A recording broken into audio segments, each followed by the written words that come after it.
Hello student, तो welcome है आपका मेरा यूट्यूब चैनल पे जिसका नाम है टॉपर्स कंपनी। और आज की क्लास में हम बात करने जा रहे हैं क्लास 10 से एक बहुत ही इंपॉर्टेंट चैप्टर जिसका नाम है इलेक्ट्रिसिटी।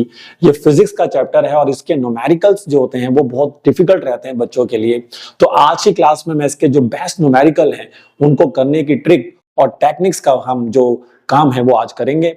तो आइए बच्चे स्टार्ट करते हैं और देखते हैं।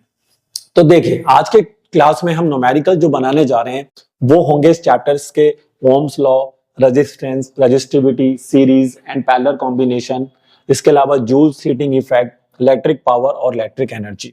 तो इन टॉपिक्स को हम इस चैप्टर्स में कवर करेंगे आज की वीडियो में और इन्हीं पे न्यूमेरिकल्स आपको देंगे बना के। तो आइए बच्चे स्टार्ट करते हैं। बट सबसे पहले थोड़ा बेसिक नॉलेज हम ले लेते हैं।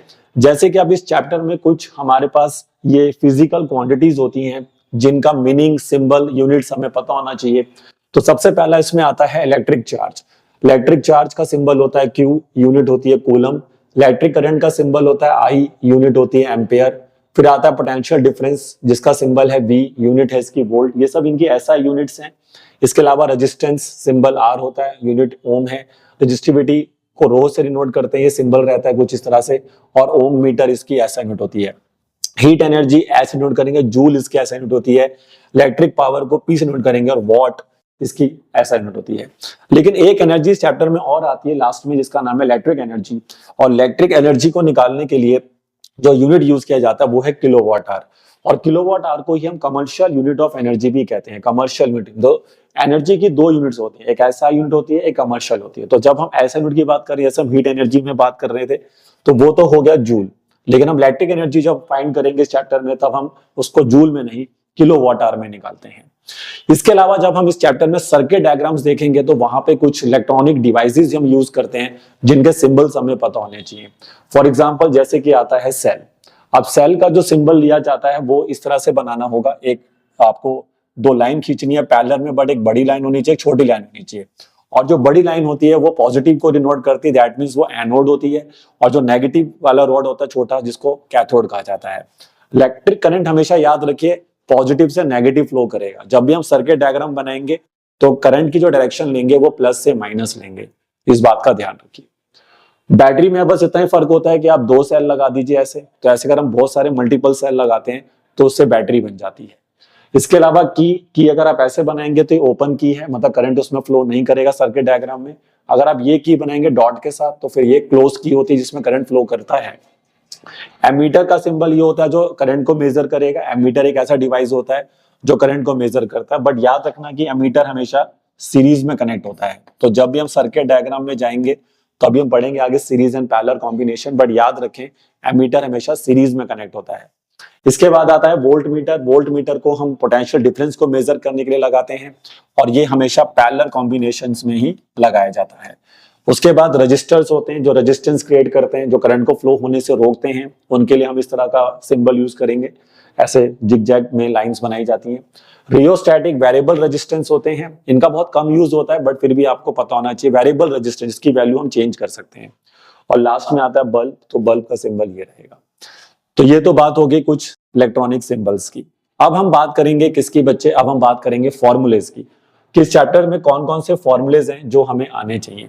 तो सबसे पहला फॉर्मूला है Q is equal to NE। इस फॉर्मूले को क्वांटाइजेशन ऑफ चार्ज में पढ़ाया जाता है। और यहाँ पर Q होता है इलेक्ट्रिक चार्ज, N होता है नंबर ऑफ इलेक्ट्रॉन्स और E होता है चार्ज ऑन वन इलेक्ट्रॉन। जो कि आपको याद रखना है कि चार्ज ऑन वन इलेक्ट्रॉन की वैल्यू होती है 1.602 10 की पावर माइनस 19 कूलम्स। उसके अलावा करंट निकालने का फॉर्मूला होता है I is equal to Q by T. Potential difference निकालने का फॉर्मूला होता है W by Q। But Ohm's law से जो पोटेंशियल डिफरेंस लेकर आते हैं वो V is equal to IR होता है। तो ये फॉर्मूला हमारे लिए बहुत इंपॉर्टेंट है, V is equal to IR। इसको ओम्स लॉ से हम लेकर आते हैं। उसके बाद रेजिस्टेंस और रेजिस्टिविटी में एक फॉर्मूला होता है R is equal to rho L by A, जहां पर L उस वायर का लेंथ होता है, कंडक्टर का लेंथ होता है, और एरिया ऑफ क्रॉस सेक्शनल को हम A कहते हैं। और जब भी हमें एरिया ऑफ क्रॉस सेक्शन निकालना होता है तो उसका फॉर्मूला हम पाई आर स्क्वायर यूज करते हैं, क्योंकि वो इस सर्कल को रिप्रेजेंट करता है जो कि थिकनेस ऑफ द वायर होती है। अगर हमारे रजिस्टर सीरीज कॉम्बिनेशंस में लगे हैं और उनका टोटल रेजिस्टेंस हमें फाइंड करना है, तो हमें फॉर्मूला यूज करना होता है R1 plus R2 plus R3, यानी सभी रेजिस्टेंस को डायरेक्टली ऐड करना होता है। और अगर हम वही चीज पैरेलल कॉम्बिनेशन में लगाते हैं तो रेसिप्रोकल करके फिर हमें उन्हें ऐड करना होता है। तो ये बहुत इंपॉर्टेंट फॉर्मूला है। जब भी हम सर्किट बेस्ड क्वेश्चंस करेंगे और सीरीज और पैरेलल में रेजिस्टर्स लगे होते हैं तो उनका इक्विवेलेंट रेजिस्टेंस या टोटल रेजिस्टेंस निकालना होगा, तो हम ये फॉर्मूले यूज करेंगे। कुछ फॉर्मूले और मैंने लिखे हैं कि सीरीज कॉम्बिनेशन में कभी कभार क्या होता है कि हम नंबर ऑफ रजिस्टर्स लगाते हैं और उन n रजिस्टर्स को हम अगर लगाते हैं तो उसको कैसे निकाल सकते हैं, तो उसका फॉर्मूला होता है सीरीज में टोटल रेजिस्टेंस अपॉन में वैल्यू ऑफ ईच रेजिस्टेंस। यानी टोटल रेजिस्टेंस जो सर्किट का होगा उसको ऊपर रखिए और उसको डिवाइड कर दीजिए हर रजिस्टर की वैल्यू से, हर रेजिस्टेंस की वैल्यू से। और यही फॉर्मूला पैरेलल में अपोजिट हो जाता है, ऊपर आएगा वैल्यू ऑफ ईच रेजिस्टेंस और नीचे आएगा total resistance in parallel combinations. अगर हम हीट निकालना चाहते हैं, जूल्स हीटिंग इफेक्ट कहते हैं इसको, तो जूल्स हीटिंग इफेक्ट में हीट निकालने का फॉर्मूला I2RT होता है और यहाँ पे टाइम निकालना है तो सेकंड में रखना होता है। इसी तरह से हीट में अगर आप देखें तो पावर के फॉर्मूले होते हैं V इंटू आई, I2R और V2R। तो इस I2R को हम पावर भी लिख सकते हैं, इसलिए हीट का फॉर्मूला पावर इंटू टाइम बन जाता है क्योंकि I2R पावर होता है। पावर के 3 फॉर्मूले हैं, अकॉर्डिंग टू सिचुएशन हम यूज करेंगे। और लास्ट आता है इलेक्ट्रिक एनर्जी निकालने का फॉर्मूला, जिसमें इलेक्ट्रिक पावर को टाइम से इंटू करते हैं। बट यहाँ पे इलेक्ट्रिक पावर किलोवाट में होना चाहिए और टाइम हमेशा आवर्स में होना चाहिए, क्योंकि इलेक्ट्रिक एनर्जी की कमर्शियल यूनिट होती है किलोवाट आवर। तो ये ध्यान रखें कि जब भी आप इलेक्ट्रिक एनर्जी निकालें तो पावर किलोवाट में ले लें और टाइम को किस में ले लें, आवर्स में ले लें। तो आइए स्टूडेंट्स कुछ और चीजें देख लेते हैं। देयर आर सम की पॉइंट्स जो आपको याद रखने होंगे, जैसे कि slope of V I graph, क्योंकि ओम्स लॉ में ग्राफ ड्रॉ होता है जिसको वी आई ग्राफ कहते हैं, जिसमें वाई एक्सिस पर आप वी लेते हैं और एक्स एक्सिस पर आई लेते हैं और ग्राफ ओरिजिन से पास होता हुआ एक स्ट्रेट लाइन बनती है। तो इसका जो रेजिस्टेंस होता है, जो इसका स्लोप बन जाता है, यानी slope of V I graph जो होता है वो आपको ध्यान रखना है कि कौन होता है, रेजिस्टेंस होता है। तो this is very important point. अब इस पर भी मैं क्वेश्चंस आपको कुछ करके दिखाऊंगा आगे। अगर आप सीरीज कॉम्बिनेशंस में क्वेश्चन को सॉल्व कर रहे हैं तो वहां पर करंट सभी रजिस्टर में सेम होता है, लेकिन पोटेंशियल डिफरेंस सभी में डिफरेंट होता है। ये सीरीज कॉम्बिनेशन देखिए, मैंने 3 रजिस्टर लिए हैं यहाँ पर R1, R2 और R3 और उनको सीरीज में लगा दिया। देखिए जब भी कोई चीज सीरीज कॉम्बिनेशन में लगा होगा तो सभी एक लाइन में दिखेंगे और सब में सबसे इंपॉर्टेंट है कि करंट सेम जाएगा। जो करंट R1 में जाएगा वही R2 में, वही R3 में, लेकिन सबका पोटेंशियल डिफरेंस डिफरेंट होगा, V1, V2, V3। लेकिन वही चीज अगर पैरेलल कॉम्बिनेशन में आ जाती है तो करंट सभी में डिफरेंट हो जाता है, क्योंकि यहाँ पे करंट डिवाइड हो जाता है, उसके 2 डिफरेंट पाथ हो जाते हैं। जैसे अगर आप डायग्राम में देखें तो ये करंट यहाँ पर I आया, लेकिन जो जैसी करंट आपका A पॉइंट पे पहुंचा तो उसके यहाँ से 2 पाथ हो गए, I1 जो कि R1 रजिस्टर में चला गया और I2 जो कि R2 रजिस्टर में चला गया। तो इसका मतलब ये हुआ कि अगर मुझे पता करना है कि वो चीज पैरेलल में है या सीरीज में है तो आप करंट को ऑब्जर्व करिए। अगर करंट सभी में लग रहा है कि सेम ही जाएगा तो वो सीरीज हो गया, और अगर आपको लग रहा है कि वहां पर ब्रांचिंग हो रही है, मतलब करंट डिवाइड हो रहा है किसी पॉइंट पे जाने के बाद, तो वो 2 रजिस्टर फिर आपके पैरेलल कॉम्बिनेशन में लगे होते हैं और पैरेलल कॉम्बिनेशन में लगे हुए रजिस्टर्स का वोल्टेज यानी कि पोटेंशियल डिफरेंस सेम होता है। इसके अलावा there are some heating appliances जो हम घर में यूज करते हैं, लाइक टोस्टर होता है, गीजर होता है, आयरन होती है, तो उनमें हमेशा हम एलॉय का इस्तेमाल करते हैं क्योंकि उसका रेजिस्टिविटी हाई होती है और वो ऑक्सीडाइज भी नहीं होता, मतलब हाई टेम्परेचर पे मेल्ट भी नहीं होता है। जितने भी बल्ब घर में यूज किए जाते हैं उनमें फिलामेंट जो होता है वो टंगस्टन का इस लगा होता है, क्योंकि टंगस्टन एक हाई मेल्टिंग पॉइंट मेटल है तो वो हाई टेम्परेचर पे मेल्ट नहीं होता है। और गैसेस जो बल्ब में फिल की जाती है वो हीलियम, आर्गन जैसी नोबल गैसेस हम फिल करते हैं। तो ये कुछ थ्योरेटिकल चीजें हैं जो एग्जाम में पूछी जा सकती हैं। तो आइए बच्चे, अब हम अपने न्यूमेरिकल स्टार्ट करते हैं। हमने बेसिक नॉलेज ले लिया है, क्या फॉर्मूले हैं, क्या कॉन्सेप्ट है। तो आइए पहला क्वेश्चन देखते हैं।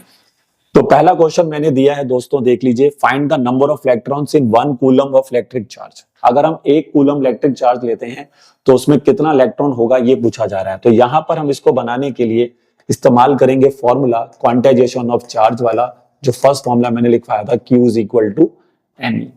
और Q यहाँ पे रिप्रेजेंट करेगा कूलम, यानी कितना चार्ज हमारे पास कूलम में, और N नंबर ऑफ इलेक्ट्रॉन्स जो है वो हमें यहाँ पे फाइंड करना है।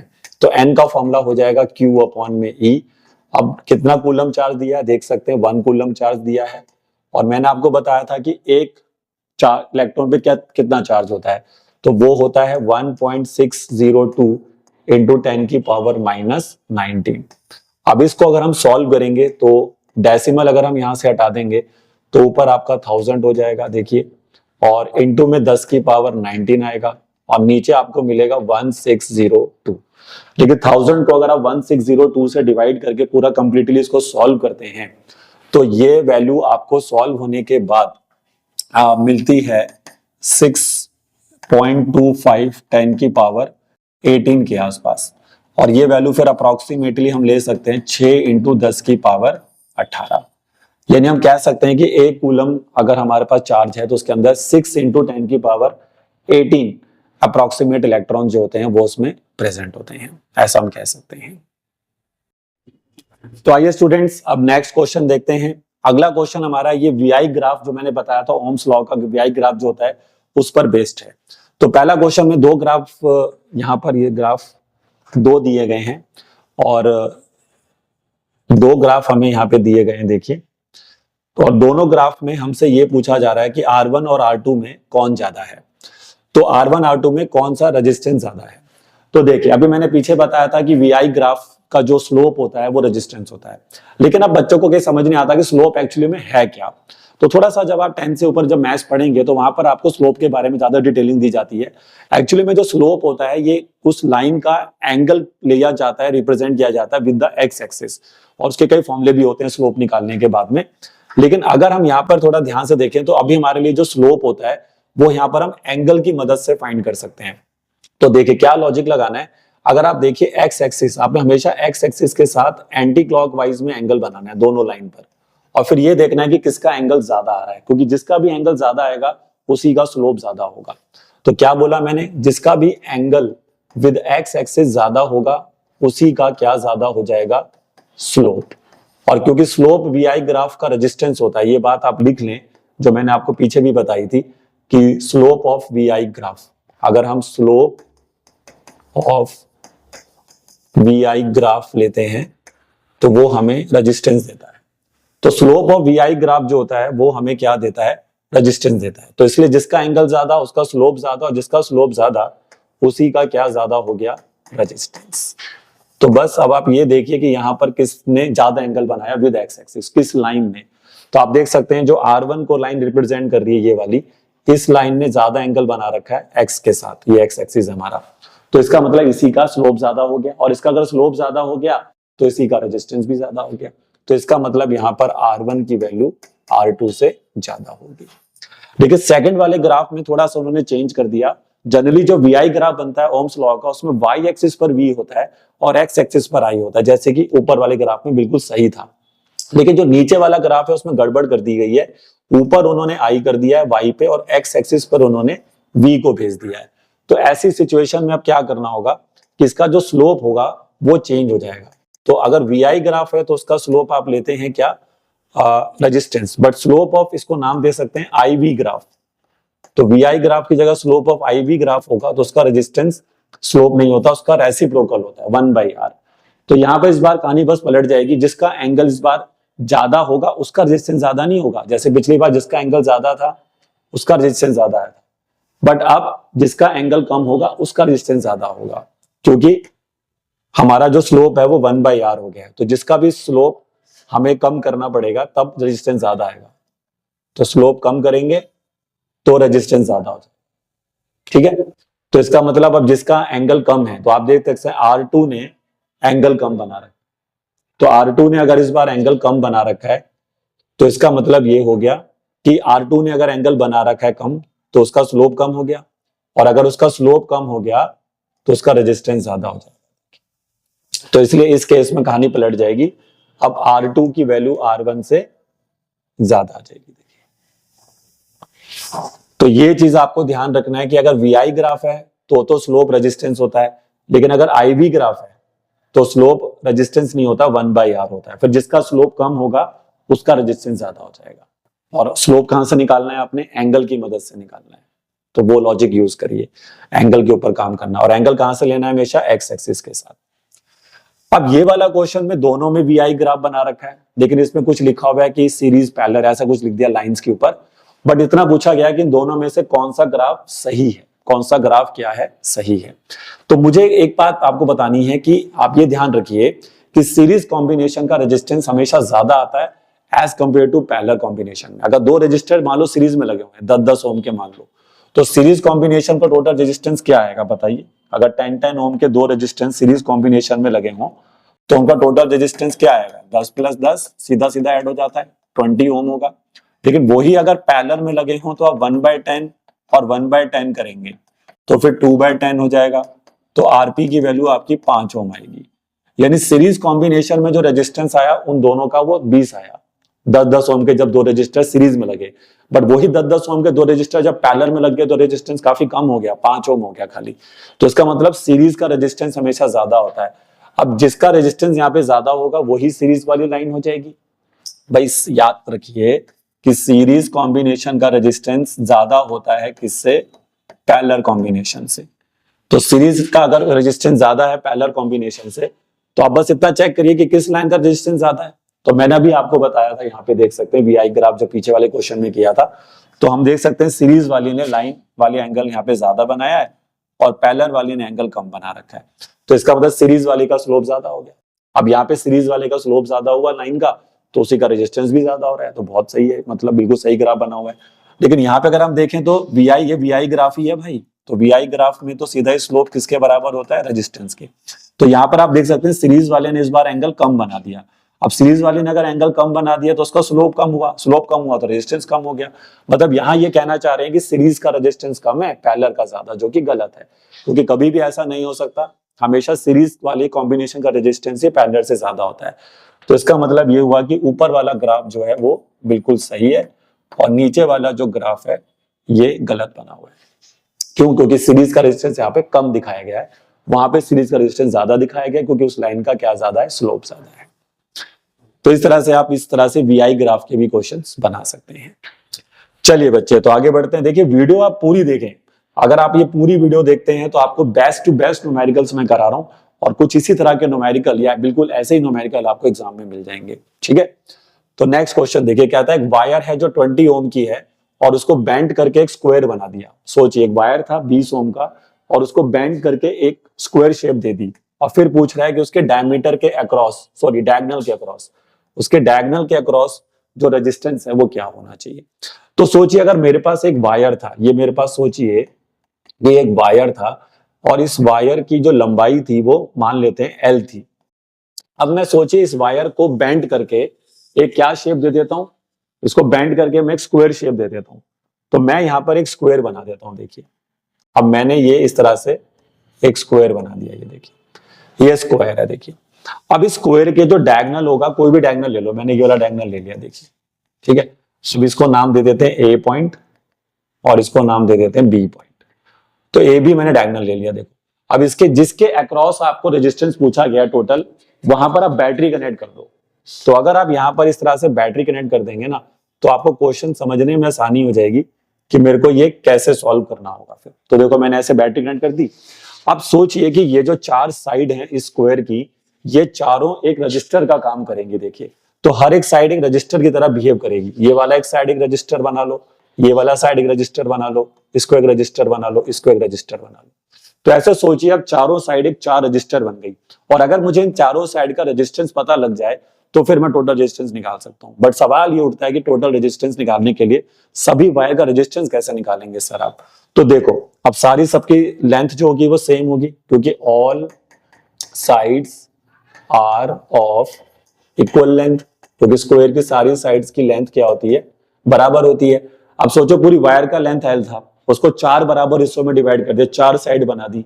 तो फिर बताओ कि लेंथ ऑफ ईच साइड क्या होगा। तो बच्चा कहेगा सर ये तो बहुत आसान है, length of each side L/4 हो जाएगा क्योंकि पूरी वायर का लेंथ L था तो हर साइड की लेंथ L/4 हो गई। और बच्चा कहेगा सर एक बात मैं और जानता हूं। मैंने कहा क्या, R is directly proportional to length होता है भाई, हमने पढ़ा होगा R directly proportional to length होता है और R inversely proportional to area of the cross section of the wire होता है। लेकिन अभी तो लेंथ की बात हो रही है, तो अगर R directly proportional to length है तो जैसा लेंथ के साथ हो गया वैसा ही रेजिस्टेंस के साथ हो जाएगा। तो अगर मान लीजिए इस पूरी वायर का रेजिस्टेंस अब 20 ओम था तो अब रेजिस्टेंस ऑफ ईच साइड क्या होगा, तो रेजिस्टेंस ऑफ ईच साइड भी 1/4 हो जाएगा, यानी कि R/4 हो जाएगा। यानी 20 का 1/4 कर दीजिए तो हर साइड का रेजिस्टेंस कितना आएगा, 5 ओम। यानी ये 5-5 ओम के अब 4 रजिस्टर बन गए इस तरह से। तो पहला काम आपका यहां पर था ये कि आप हर वायर का क्या निकाल लें, रेजिस्टेंस निकाल लें। अब सोचिए कि अभी रजिस्टर जो चार रजिस्टर लगे 5-5 ओम के, अब ये किस कॉम्बिनेशन में लगे हुए हैं, वो दिमाग लगाने वाली बात है। तो जैसे ही बच्चा देखिए करंट को लेकर यहां से करंट चलेगा पॉजिटिव साइड से, क्योंकि मैंने बताया था ये बड़ा लाइन पॉजिटिव होता है और करंट हमेशा प्लस से माइनस फ्लो करता है। तो यहां से जैसे ही करंट ए पॉइंट पे पहुंचेगा, तो क्या आपको लगता नहीं है कि यहां पर पहुंचने के बाद करंट की दो डायरेक्शन हो जाएंगी, देखो ऐसे। तो जैसे करंट की यहां से दो डायरेक्शन हो गई, तो ये ऊपर वाला जो पार्ट है, डायगोनल के जो ऊपर वाला पार्ट है ये, और नीचे वाला जो पार्ट है ये दोनों पैरेलल में हो जाएंगे। लेकिन जो ऊपर के दो साइड्स हैं, ये वाली साइड देखो, इसको नाम अगर मैं कुछ और दे दूं P और इसको Q दे दूं, तो ये जो AP और PB है, AP और PB, ये दोनों के दोनों सीरीज में रहेंगे, क्योंकि करंट यहां से अगर जो जाएगा वही यहां से यहां मूव करके इधर वापस आएगा। तो इसका मतलब ऊपर के जो दो 5-5 ओम के रजिस्टर्स हैं ये सीरीज में है, और ऐसे नीचे वाले भी ये जो 5-5 के दो रजिस्टर हैं ये भी सीरीज में है। लेकिन जब ऊपर वालों को दो को आप सॉल्व कर दोगे, सोचो ये ए पॉइंट है और इसके बाद तुमने इन दोनों को सॉल्व कर दिया, तो ये एक रजिस्टर बन जाएगा ऐसे, और ये दोनों भी सॉल्व होके कोई एक रजिस्टर बन जाएगा ऐसे। अब दिमाग लगाओ कि ये दोनों सॉल्व होके जब ऐसा दिखेंगे, तो अब ये दोनों किस कॉम्बिनेशन में आ जाएंगे, तो ये दोनों सर अब आ जाएंगे पैरेलल कॉम्बिनेशन में, है ना भाई। तो पहले ये सीरीज में थे ये दोनों, और उसके बाद ये दोनों सॉल्व होके अब किस में आ गए, पैरेलल। जैसे कि मैंने बताया था, डायगोनल के ऊपर का हिस्सा और नीचे का हिस्सा आपस में पैरेलल कॉम्बिनेशन में आ गया। लेकिन सबसे पहले मैं ऊपर वाले हिस्से को सॉल्व करूंगा, देखिए। तो सबसे पहले अगर मैं ऊपर वाले हिस्से को सॉल्व करता हूं तो वो कैसे होगा, देखिए। तो जब भी आपका सर्किट बेस्ड क्वेश्चन हो ना, तो आप उसको डिवाइड करिए कि हाँ भाई मैंने पहले इतना हिस्सा सॉल्व करा, फिर देखो कि अब क्या कॉम्बिनेशन बन रहा है, फिर उसके बाद उतना हिस्सा सॉल्व कर दिया, फिर उसके आगे बढ़ गए। तो ऐसे आपको डिवाइड कर करके आगे बढ़ना होता है। तो सबसे पहले मैं देख सकता हूं यहाँ पर कि अगर मैं AP और PB ले लेता हूं, तो मेरे को वहां पर रेजिस्टेंस जो मिल जाएगा, जैसे सपोज करो कि मैं इनको कुछ नाम दे देता हूं। मैंने इसको नाम दे दिया R1, इसको नाम दे दिया R2, इसको R3 और इसको R4, ऐसे मैं नाम दे सकता हूं। तो मैं फिर टीचर को कह सकता हूं कि R1 और R2 यानी साइड AP और PB, ये दोनों तो सर किसमें है, सीरीज में है। अगर ये सीरीज में है तो इनका टोटल रेजिस्टेंस सीधा सीधा ऐड हो जाएगा 5 + 5, यानी कि सर वो आ गया 10 ओम। भाई दोनों का 5-5 ही है, तो वो 10 ओम आ जाएगा। अब नेक्स्ट अगर नीचे वाले जो दो रजिस्टर हैं R3 R4, तो सर अब ये दोनों भी सीरीज में ही है, तो R3 R4 भी किस में आ गए आपके, ये भी सीरीज में आ गए। तो इनका भी टोटल रेजिस्टेंस मान लेते हैं R" है, और ये दोनों भी 5-5 ओम के ही हैं, तो ये सॉल्व होके भी 10 ओम हो जाएंगे। लेकिन अब ये क्या हुआ सर, अब ये हुआ कि ये दोनों सॉल्व होके 10 बन गए, ये सॉल्व होके 10 बन गए, तो ये दोनों अब जो 10-10 ओम के रजिस्टर आएंगे, अब ये दोनों किसमें हो जाएंगे, पैरेलल में। देखो ना, ऊपर वाला 10 नीचे वाला 10, तो अब ये पैरेलल कॉम्बिनेशन में लग गए। तो फिर आप बोलोगे कि R' एंड R" ये सॉल्व होके किसमें आ जाएंगे, पैरेलल में। अब ये सॉल्व होके अगर पैरेलल में आ गए, तो पैरेलल कॉम्बिनेशन में टोटल रेजिस्टेंस कैसे निकालते हैं, रेसिप्रोकल करके। तो 1 में R टोटल जो आएगा वो 1/R' और 1/R" का रेसिप्रोकल होगा। तो 1/10 1/10, आंसर आएगा यहां से 2/10। तो 1 में R टोटल बन जाएगा 1/5, तो टोटल रेजिस्टेंस आएगा डायगोनल के अक्रॉस 5 ओम। तो ये बहुत ही सही क्वेश्चन है भाई, इसमें आपको दिमाग लगाना पड़ेगा कि कैसे हम एक तो पहले उन सभी साइड का रेजिस्टेंस निकालें, और उसके बाद फिर ये भी देखें कि उनमें कौन सी साइड पैरेलल में जा रही है और कौन सी सीरीज में जा रही है। ठीक है, अब ऐसा ही सेम क्वेश्चन हम एक और करेंगे, आइए बच्चे, बट उसमें हम इसको वायर को अब 20 ओम का वायर लेके उसको बेंड करेंगे सर्कुलर शेप में। पिछली बार हमने स्क्वायर बनाया था, इस बार हम उसका सर्कल बनाएंगे। तो सोचिए अब इसी वायर को अगर मैं सर्कुलर शेप में लेके चला जाऊं, तो अब सर डायग्राम कैसा दिखेगा। तो ये वायर हमारे पास, देखिए सर्कुलर शेप में हमने इसको ले लिया। अब वो कह रहा है इसके डायमीटर के अक्रॉस चलिए, तो मैं इसका डायमीटर बना देता हूं। ये देखिए, अब ये डायमीटर हो गया इसमें A पॉइंट और B पॉइंट। अब जैसे मैंने पीछे भी सिखाया था कि जिसके अक्रॉस आपको रेजिस्टेंस चाहिए, आप उसके अक्रॉस ही बैटरी कनेक्ट कर दीजिए। तो मैं यहाँ पर देखिए, यहाँ से बैटरी कनेक्ट कर देता हूँ, पॉजिटिव नेगेटिव, और करंट जो होगा वो कहां से कहां फ्लो करेगा, वो आपका फ्लो करेगा, एक मिनट, वो आपका फ्लो करेगा, देखो यहाँ पे ऐसे बैटरी लगा दीजिए, और वो आपका फ्लो करेगा प्लस से माइनस। तो जैसे ही करंट आप देखो इस पॉइंट पे पहुंचेगा, A पॉइंट पे, तो यहां पर आप देख सकते हैं, ऑब्जर्व कर सकते हैं कि कुछ करंट ऊपर वाली सेमी सर्कुलर पार्ट में चला जाएगा, डायमीटर के ऊपर वाला जो पार्ट है, और कुछ नीचे वाले पार्ट में चला जाएगा। तो यहाँ पर पहुंचने के बाद जो करंट आया वो डिवाइड हो गया, ऊपर कुछ करंट चला गया मान लो I1, नीचे कुछ करंट चला गया I2। समझने के लिए लिखा है बस, ताकि पता लगे हाँ भाई अब ये पैरेलल कॉम्बिनेशन बन गया सर, क्योंकि इसके अलोंग अगर आप ऊपर जा रहे हैं तो अलग करंट है, नीचे जा रहे हैं तो अलग करंट है। तो अब ये जो सेमी सर्कुलर पार्ट बन रहा है, डायमीटर सर्कल को सेमी सर्कल में डिवाइड करता है, तो अब ये सेमी सर्कुलर पार्ट को आप एक रजिस्टर की तरफ एज्यूम कर लीजिए कि ऊपर भी एक रजिस्टर लगा हुआ है, ऊपर भी एक रजिस्टर लगा हुआ है सेमी सर्कल पार्ट में, ऐसे एज्यूम करिए, और एक नीचे भी लगा हुआ है। अब ये दोनों रजिस्टर किस कॉम्बिनेशन में आ जाएंगे बताइए, मतलब उस पूरी वायर का रेजिस्टेंस हो गया सेमी सर्कुलर वायर। अब उसका रेजिस्टेंस अगर मुझे पता हो तो ये दोनों पैरेलल में लग गए, और पैरेलल से फिर मैं टोटल रेजिस्टेंस निकाल लूंगा डायमीटर के अक्रॉस क्या आएगा। लेकिन उसके लिए मुझे पहले एक रजिस्टर का रेजिस्टेंस पता होना चाहिए। तो देखिए पूरी वायर का रेजिस्टेंस क्या था बोलो, L, और सॉरी पूरी वायर का रेजिस्टेंस तो 20 ओम था। इसकी लेंथ अगर मैंने L ले ली, तो अगर ये दोनों सेमी सर्कुलर पार्ट हैं तो length of each semi circle क्या होगा, लेंथ ऑफ, क्योंकि इसी वायर से मैंने इनको बनाया है, तो length of each semi circular part जो होगा वो L/2 हो जाएगा, क्योंकि पूरी लेंथ का आधा हो जाएगा। अब R क्योंकि डायरेक्टली प्रोपोर्शनल टू लेंथ होता है, तो इसकी वजह से फिर रेजिस्टेंस भी आधा हो जाएगा। तो अब मुझे मिल गया यहां से रेजिस्टेंस जो मैं चाह रहा था। तो resistance of each semi circle जो बनेगा वो भी आधा कर दीजिए। तो R कितना दिया था 20, तो 20 का आधा करेंगे तो 10 ओम आ जाएगा। तो 10 ओम के ये दोनों रजिस्टर हो गए भाई। अब तो ऊपर वाला भी 10 ओम का हो गया सोचिए वायर, और नीचे वाली भी 10 ओम की हो गई। और ये 10-10 ओम की जो दो वायर दिख रही है ऊपर और नीचे, अब ये दोनों रजिस्टर किस में आ चुके हैं, पैरेलल कॉम्बिनेशन में। तो पैरेलल कॉम्बिनेशन में फिर टोटल रेजिस्टेंस निकाल लीजिए, इसको मान लो R1 और नीचे वाले को मान लो R2, R1 और R2। तो लिख दीजिए R1 एंड R2 आर इन क्या, पैरेलल। और अगर ये पैरेलल कॉम्बिनेशन में है तो टोटल रेजिस्टेंस हो जाएगा R टोटल इक्वल टू 1/10 1/10, और 2/10 आ जाएगा। 2/10 को सॉल्व करोगे 1/5, तो अब भी टोटल रेजिस्टेंस आ गया आपका फिर से 5 ओम। देखिए तो ये लॉजिक से जाना है भाई। पिछली बार हमने स्क्वायर बनाया था उसके अकॉर्डिंग चले, इस बार हमने क्या बनाया, सर्कल। बट याद रखिए जैसा आप लेंथ के साथ होता हुआ देखेंगे, अगर वायर की थिकनेस नहीं बदलती है, ध्यान से सुनना, अगर वायर की थिकनेस नहीं बदलती है तो जैसा आप लेंथ के साथ करोगे बिल्कुल वैसा ही उसके रेजिस्टेंस के साथ होगा। अगर लेंथ 1/4 हो गया तो रेजिस्टेंस भी 1/4 हो जाएगा, लेंथ अगर हाफ हो गई तो रेजिस्टेंस भी हाफ हो जाएगा। ठीक है, चलिए बच्चे तो नेक्स्ट क्वेश्चन पे आते हैं।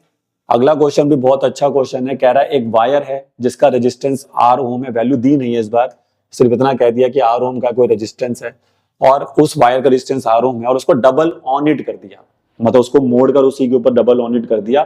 तो अब कह रहा है कि अब बताइए न्यू वायर का रेजिस्टेंस क्या होगा। तो देखिए काफी सही क्वेश्चन है ये भी। अब इसको कैसे किया जाता है, तो आप मान लीजिए कि आपके पास एक वायर ही, ये एक मेरे पास कोई वायर है, और इस वायर की लेंथ मान लो L है, इसका एरिया ऑफ क्रॉस सेक्शन मान लो A है, ठीक, और इसका रेजिस्टेंस R है, R ओम का ये रेजिस्टेंस की वायर है। अब वो कह रहा है कि इस वायर को डबल ऑन इट कर दो। अब डबल ऑन इट का क्या मतलब हुआ सर, तो डबल ऑन इट करने का मतलब ये हो गया कि आपने इस वायर को कुछ ऐसे कर दिया। अब जब इस वायर को आप इसके ऊपर ही डबल ऑन इट करोगे ना, तो उसकी लेंथ आधी हो जाएगी, इस तरह से लेंथ पहले से आधी हो जाएगी। अब लेंथ पर सर समझ में आ रहा है, चलो डबल ऑन इट कर दिया। इसमें एक और क्वेश्चन आता है, कहता है stretch to double. Stretch to double कर देगा तो लेंथ 2 गुना हो जाएगी, फिर लेंथ आप 12 लोगे। लेकिन अब सर लेंथ में अगर किसी चीज को आप डबल ऑन इट कर रहे हैं या स्ट्रेच कर रहे हैं, तो भाई उसके एरिया ऑफ क्रॉस सेक्शन पे भी फर्क पड़ेगा, उसकी थिकनेस पे भी फर्क पड़ेगा। तो अब थिकनेस पे क्या फर्क पड़ेगा सर, देखिए अब याद रखिए कि जब भी इस तरह का काम हो रहा होता है कि वायर को स्ट्रेच कर दिया, डबल ऑन इट कर दिया, तो वायर की 2 चीजें कभी चेंज नहीं होती हैं। एक मटेरियल, यानी कि वायर का मटेरियल चेंज नहीं हो रहा, तो दैट मींस रेजिस्टिविटी चेंज नहीं होगी, क्योंकि रेजिस्टिविटी याद रखिए मटेरियल पे डिपेंड करती है। तो यहां पर पहला पॉइंट आप ये याद रखें कि क्या चेंज नहीं होगा, रेजिस्टिविटी। चाहे वायर को आप डबल ऑन इट कर दो, स्ट्रेच कर दो, खींच के लंबा कर दो, कुछ भी कर दो, आपकी वायर की रेजिस्टिविटी चेंज नहीं होती। रेजिस्टिविटी कभी भी लेंथ और एरिया पे डिपेंड नहीं करती है, वो सिर्फ मटेरियल पे डिपेंड करती है। तो रेजिस्टिविटी रिमेन सेम, पहला पॉइंट। और एक और चीज है जो वायर की यहाँ पे चेंज नहीं होती है, वो है इसकी वॉल्यूम। तो volume of wire remain same. अब वॉल्यूम का फॉर्मूला बोलो क्या होता है, वॉल्यूम किसी का भी निकालना हो तो एरिया इंटू लेंथ होता है। अगर हम उसके एरिया को उसकी लेंथ से मल्टीप्लाई कर दें वायर की, तो उसका वॉल्यूम आ जाएगा। तो यहां पर अब मेरे को उसका वॉल्यूम सेम रखना है। देखो पहला वॉल्यूम कितना था, ए इंटू एल कर दो, ए एल था। अब भी मुझे वॉल्यूम ए एल ही रखना होगा, तो मुझे इसका area of cross section double करना पड़ेगा, क्योंकि जब एल बाई टू ए से इंटू होगा तो वापिस वॉल्यूम एल ए ही आ जाएगी जो पहले थी। तो याद रखना, जो काम तुम लेंथ के साथ करोगे उसका अपोजिट आप एरिया के साथ कर देना। अगर लेंथ आधी कर दी तो एरिया डबल करना, ताकि वॉल्यूम सेम रहे। कल को तुमने लेंथ डबल कर दी तो एरिया आधा कर देना, ताकि वॉल्यूम सेम रहे। क्योंकि रजिस्टिविटी और वॉल्यूम ये दो चीजें आपकी कभी भी चेंज नहीं होंगी। तो इतना समझने के बाद अब क्वेश्चन बनेगा कैसे। अब क्वेश्चन क्या था कि अब जो नया वायर आपके पास आया है, इसका रेजिस्टेंस मान लो आर डैश है, तो ये हमें फाइंड करना है कि क्या होगा। तो देखिए, पहले आप सोचिए कि हमारे पास एक फॉर्मूला होता है रेजिस्टेंस और रेजिस्टिविटी के बीच में, वो यहाँ यूज होता है। तो वो फॉर्मूला होता है आपका R equal to rho L by A. तो याद रखना है कि ये जो क्वेश्चन है इस फॉर्मूले से आपको बनाना होता है।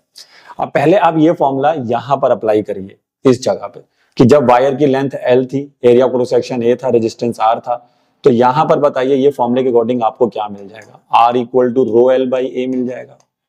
ठीक है, अब यही फॉर्मूला आप वापस इस वायर पे लगाइए।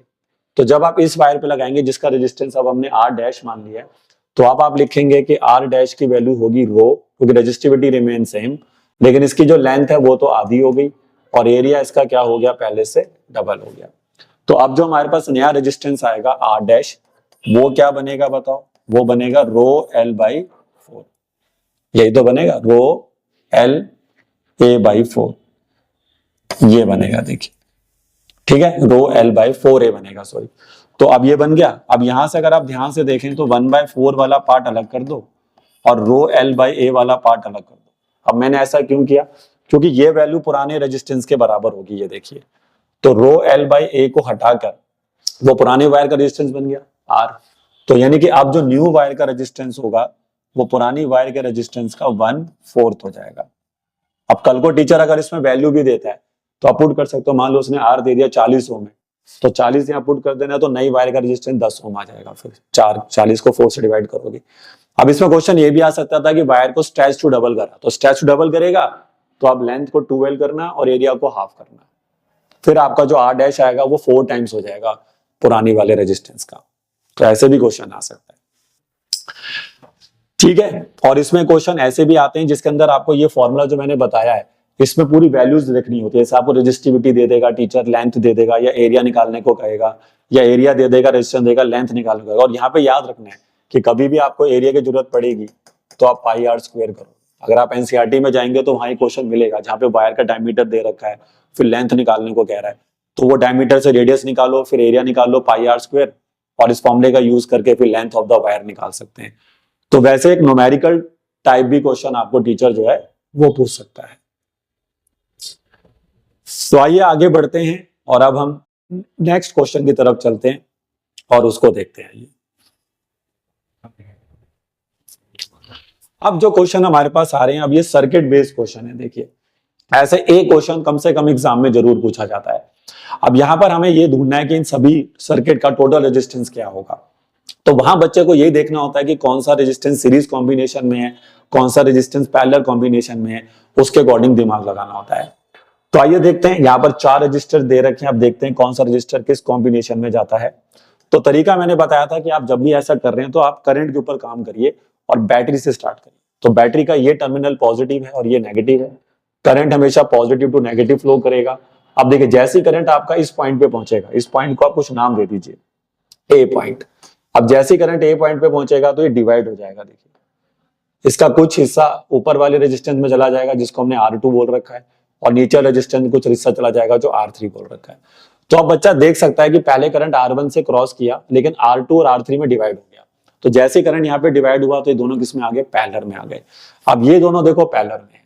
अगर बच्चा इन दोनों को सॉल्व कर ले, मान लीजिए मैंने इन दोनों को सॉल्व कर दिया, R2 R3 को, तो देखो R1 तो अपनी जगह पे रहेगा और R2 और R3 सॉल्व होकर एक नया रजिस्टर बन जाएगा, और फिर R4 अपनी जगह पे रहेगा। तो ये तुम्हारा R1 रहेगा, ये तुम्हारा R4, और ये दोनों सॉल्व होके मान लो R डैश हो गए। तो ये अब क्या हो जाएंगे, तीनों एक ही लाइन में आ जाएंगे, क्योंकि अब जो करंट फ्लो करेगा यहां से I वो तीनों में सेम जाएगा। तो इसका मतलब है कि अभी तीनों सीरीज में आ जाएंगे। देखिए, तो पहले हमें R2 R3 को सॉल्व करना होगा ताकि हम आगे क्वेश्चन को बढ़ा सकें। तो देखिए यही कॉन्सेप्ट है कि सर्किट को ऐसे ब्रेक करिए, और जैसे अगर सर्किट को आप ब्रेक करेंगे ना तो फिर आप आराम से इस तरह के क्वेश्चन बना सकते हैं। तो ये रफ में बना लो, वहां पे मत बनाना कॉपी में, रफ में ऐसे सोच सकते हैं आप। तो सबसे पहले मैं क्या बोल रहा हूं, R2 and R3 are in parallel. अब ये दोनों अगर पैरेलल कॉम्बिनेशन में लगे हुए हैं तो पैरेलल का टोटल रेजिस्टेंस निकालिए। कैसे निकालोगे, 1/R डैश हो जाएगा 1/R2 प्लस 1/R3। R2 हमारे पास कितना आ जाएगा 20, और ये भी 20 आ गया क्योंकि दोनों की वैल्यू 20-20 दे रखी है। तो ये सॉल्व होके 2/20 हो जाएगा। तो सॉल्व करने के बाद R डैश कितना आएगा, देखो 1/10 आएगा, 1/10 का रेसिप्रोकल कर दो 10 ओम आ जाएगा। अब ये जो R डैश आ गया, ये देखो ये 10 ओम आ गया, ये वाला इधर वाला सर्किट देखो जो मैंने दूसरा वाला बनाया था ये वाला। तो R डैश की वैल्यू अब सॉल्व होके 10 होगी, और R1 R4 उसके साथ किस में आ जाएंगे, अब सीरीज में आ गए। तो अब नेक्स्ट स्टेप में आपने क्या लिख देना है कि भाई मेरा जो R1 था और R डैश जो नया रजिस्टर आया और ये जो R4 था, ये तीनों मिलकर कौन से कॉम्बिनेशन में लगे हुए हैं, सीरीज। अब सीरीज में टोटल रेजिस्टेंस अगर निकालना हो तो सीधा जोड़ देते हैं भाई। तो आप सभी को जोड़ दीजिए, R1 R डैश R4। तो सॉल्व होने के बाद क्या आंसर आएगा, देखिए R1 कितना दिया है 10, R डैश कितना निकाला 10, R4 कितना दिया है 20। तो फाइनल आंसर आपको मिलेगा यहां से 40। तो इसका मतलब है कि इस पूरे सर्किट का टोटल रेजिस्टेंस कितना है 40। तो देखा, ऐसे करना है, जो भी कहां पे कॉम्प्लेक्सिटी आ रही है उसको अलग से ब्रेक करो और उसको फिर देखो बाकी रजिस्टर के साथ वो किस कॉम्बिनेशन में जाएगा। आइए अब ये वाला क्वेश्चन ट्राई करते हैं। अब इस वाले क्वेश्चन में अगर आप देखें तो फिर से बैटरी से स्टार्ट करना है, देखो यही तरीका है। तो बैटरी से अगर आप स्टार्ट करते हैं, यहां से करंट फ्लो करता है, R1 में पहुंचेगा, लेकिन जैसे ही करंट R1 पे पहुंचेगा, देखिए यहां पर पहुंचने के बाद डिवाइड हो जाएगा। जैसे ही वो डिवाइड होगा तो उसका कुछ पार्ट R2 में जाएगा, कुछ पार्ट R3 में जाएगा। जाएगा कि नहीं जाएगा? और उसके बाद ये करंट अगर आगे मूव करता है यहां से यहां, तो यहाँ पे भी डिवाइड हो जाएगा। देखो तो साफ साफ दिख रहा है कि यहाँ पे भी करंट डिवाइड हुआ, यहाँ पे भी करंट डिवाइड हुआ। तो ये दोनों भी किस में लगे हैं, पैरेलल में। ये दोनों भी किस में लगे हैं, पैरेलल में। जहां ब्रांच हो गया, जहां करंट की डिवाइड हो गया, समझ जाओ कि वो पैरेलल कॉम्बिनेशन बन गया फिर। तो अब इन दोनों को सॉल्व करेंगे, एक रजिस्टर बन जाएंगे ये। इन दोनों को सॉल्व करेंगे, एक रजिस्टर बन जाएंगे। तो नया सर्किट डायग्राम कैसा दिखेगा मैं आपको बताता हूं। देखो इसका जो नया सर्किट डायग्राम है वो कैसा दिखेगा। ये वाला देखो एज इट इज रहेगा, कौन था ये R1, ये दोनों सॉल्व होके एक बन गए, तो मान लो ये R डैश बन गए। और ऐसे ये दोनों सॉल्व होके R4 और R5 ये दोनों सॉल्व होके भी एक बन जाएंगे ऐसे, तो मान लो कि R डबल डैश। अब जरा इन तीनों पे नजर मारिए कि अगर यहां से करंट फ्लो करना चालू करता है तो क्या वो करंट सेम नहीं फ्लो करेगा सभी में। ये देखिए कहीं पे भी डिवाइडेशन तो हो नहीं रहा, तो यानी कि तीनों किस कॉम्बिनेशन में आ जाएंगे, सीरीज कॉम्बिनेशन में आ जाएंगे, तो करंट सेम चलेगा। तो सबसे पहला काम आपको क्या करना है, पहले इन दोनों को सॉल्व करना है, उससे R डैश निकालेंगे, इन दोनों को सॉल्व करके R डबल डैश निकालेंगे, और लास्ट में सबको सीरीज में लगा देना फिर। तो आइए, तो सबसे पहला काम क्या करेंगे, देखिए R2 and R3 in parallel. अब R2 R3 इन पैरेलल है तो पैरेलल रेजिस्टेंस का फॉर्मूला लगा दीजिए, क्या लगेगा 1/R डैश 1/R2 1/R3, और दोनों का रेजिस्टेंस 10 ओम दे रखा है, तो 1/10 1/10 2/10। तो ये सॉल्व होके 1/5 हो गया, तो R डैश की वैल्यू कितनी आ गई, 5 ओम। ऐसे फिर आप R4 और R5 को सॉल्व करेंगे। आइए ऐसे मैं R4 और R5 को सॉल्व करूंगा। देखिए तो अब मैं लिखूंगा कि R4 एंड R5 ये दोनों भी किसमें है, देखिए R4 and R5 are in parallel. अब R4 और R5 भी अगर पैरेलल में है तो इनका रेजिस्टेंस टोटल मान लो R डबल डैश हो जाएगा, तो 1/R4 1/R5 कर दीजिए। दोनों का रेजिस्टेंस कितना दिया है, 20-20 दिया है सर, तो 1/20 1/20, और ये क्या बन जाएगा सॉल्व होने के बाद, बताओ 2/20। तो फाइनल आंसर 1/10 बना। तो यहां से R डबल डैश आपका 10 ओम आ जाएगा। अब ये जो 3 रजिस्टर बन गए, देखिए ये कितना था, अब बोलो सॉल्व करके क्या क्या हासिल हुआ, ये चेक करते हैं। ये कितना था बोलिए, R1 10 ओम, R डैश कितना आया था सॉल्व करके 5 ओम, और ये कितना सॉल्व होके आ गया बोलो आप, 10 ओम। तो इसका मतलब है कि अब ये तीनों रजिस्टर लास्ट आंसर देंगे हमें, क्योंकि तीनों किस में आ गए, सीरीज कॉम्बिनेशन। तो लास्ट लाइन अब आपको लिखनी है कि R1 और कौन, R डैश और R triple dash, sorry R double dash, ये सब किस में आ जा चुके हैं, सीरीज में। अब सीरीज में टोटल रेजिस्टेंस कैसे निकलता है, सभी को सीधा ऐड कर देते हैं, R1 R dash R double dash, और सभी के आंसर को जैसे ही बच्चा ऐड करेगा तो you get the final answer. ये कितना था, 5, सॉरी R1 कितना था, 10, R1 हमारा 10 है, R डैश 5 निकाला, ये भी 10 निकाला, तो 10 और 10 20, 25 ओम हमारा फाइनल रेजिस्टेंस होगा इस वाले सर्किट डायग्राम का। तो इस तरह से बच्चे अगर आप काम करते हैं तो आप आसानी से ये सर्किट बेस्ड जो क्वेश्चन होते हैं इनको भी बना सकते हैं। देखिए ये लॉजिक से आप जा सकते हैं। तो बहुत इंपॉर्टेंट क्वेश्चन, इस तरह के क्वेश्चन आते ही हैं पेपर में, तो ध्यान रखिए। चलिए आगे बढ़ते हैं और अगले क्वेश्चन की तरफ चलते हैं। अगला क्वेश्चन क्या कहता है कि एक वायर है जिसका रेजिस्टेंस दिया हुआ है R ओम और उसको 5 बराबर हिस्सों में डिवाइड कर दिया गया। कह रहा है उसको 5 बराबर हिस्सों में डिवाइड कर दिया गया और उन सभी पार्ट्स को फिर पैरेलल कॉम्बिनेशन में लगा दिया, तो टोटल रेजिस्टेंस अगर R डैश निकल कर आता है, टोटल रेजिस्टेंस अगर R डैश निकल कर आता है तो R अपॉन R डैश का रेशियो क्या होगा, ये क्वेश्चन। तो ये देखिए अब कैसे करना है, क्योंकि देखिए ये क्वेश्चन ज्यादा बच्चों को डिफिकल्ट लगता है, कोई डाटा ही नहीं होता इसमें कोई, तो कैसे बनाना है देखिए। अब आप सोचिए कि एक वायर थी पहले से, अब इस वायर का लेंथ मान लो L था, लेकिन वो कह रहा है कि इसको मैंने 5 बराबर हिस्सों में डिवाइड कर दिया। तो सोचो अगर इस लेंथ के 5 हिस्से हो जाएं तो हर एक लेंथ L/5 का हो जाएगा। तो पहला हमारे पास क्या लिख दो यहां पर, लेंथ ऑफ ईच पार्ट। अब लेंथ ऑफ ईच पार्ट हो गया L/5। अब मैंने आपको एक बात बताई थी, अगर पूरे वायर का रेजिस्टेंस वो R ओम दे रहा है भाई, वो कह रहा है कि इस वायर का रेजिस्टेंस R ओम है, तो फिर हर पार्ट का भी रेजिस्टेंस उतना ही डिवाइड हुआ जितनी लेंथ पे असर पड़ा। तो यहां से आप देख सकते हैं रेजिस्टेंस ऑफ ईच पार्ट भी R/5 होगा, क्योंकि R is directly proportional to length.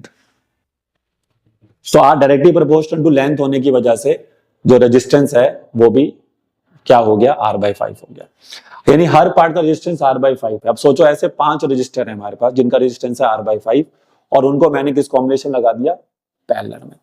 तो या तो एक तरीका ये है कि आप पैरेलल वाला फॉर्मूला लगा दो और सबका रेसिप्रोकल करके ऐड कर दो, नहीं तो एक तरीका मैं और सिंपल तरीका बताता हूं। देखो मैंने एक फॉर्मूला बहुत स्टार्टिंग में बताया था कि जब भी आपके पास number of length, number of register इस तरह से क्वेश्चन हो, नंबर ऑफ बल्ब्स, तो वहां पर आप पैरेलल कॉम्बिनेशन में जाकर ये फॉर्मूले का इस्तेमाल भी कर सकते हैं। क्या फॉर्मूला होता है देखो, कि पैरेलल कॉम्बिनेशन में क्या होता है कि अगर हमें n निकालना हो, n क्या है, नंबर ऑफ रजिस्टर्स। अब जैसे यहाँ पे नंबर ऑफ लेंथ कितनी होगी, 5, तो उसका फॉर्मूला होता है वैल्यू ऑफ ईच रजिस्टर्स, कि हर लेंथ का रेजिस्टेंस कितना है वो ऊपर लिख दो, और डिवाइड में आता है उसके टोटल रेजिस्टेंस, पूरे कॉम्बिनेशन का टोटल रेजिस्टेंस कितना है।